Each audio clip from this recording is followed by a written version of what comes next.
बिस्मिल्लाहिर्रहमानिर्रहीम, अस्सलाम वालेकुम। एवन टीवी की न्यूज़ स्टूडियो से मैं हूं अलीशा बासी। शामिल करेंगे न्यूज़ हेडलाइंस।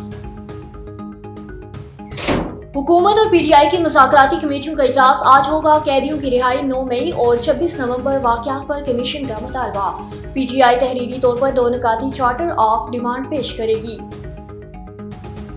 SIFC की एपिक्स कमेटियों का अहम इजलास कुछ देर बाद सिविल और अस्करी की क़ियादत में शिरकत करेंगे। अहम फैसले मुतवक्के कारगिल की रिपोर्ट पेश, एग्जीक्यूटिव कमेटी के फैसले की तौसीक होगी। दोस्त ममालिक की सरमायाकारी पर भी ब्रीफिंग दी जाएगी।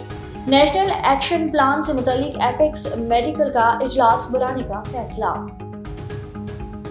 आलमी सतह पर तन्हाई का बयानिया हवा में उड़ चुका। नायब वजीर आजम इसहाक डार की मीडिया ब्रीफिंग, बोले मईशत मुस्तहकम और बरामदात बढ़ रही है। महंगाई 5% पर आ गई है।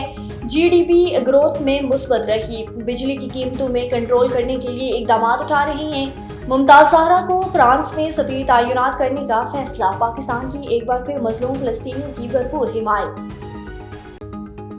बानी और अहलिया के खिलाफ तोशाखाना 2 केस की समाअत वकील सलमान सफदर की जानिब से गवाह पर जरा होगी।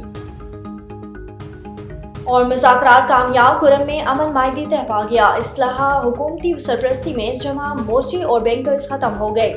वज़ीर आला खैबर पख्तूनख्वा अली अमीन गंडापुर का खैर मकदम, तनाज़ात हमेशा मुज़ाकरात से ही हल होते हैं। कुरम के लिए पहला काफिला हफ्ते को रवाना होगा। MWM के दरने खत्म, कराची में मामलात जिंदगी बहाल।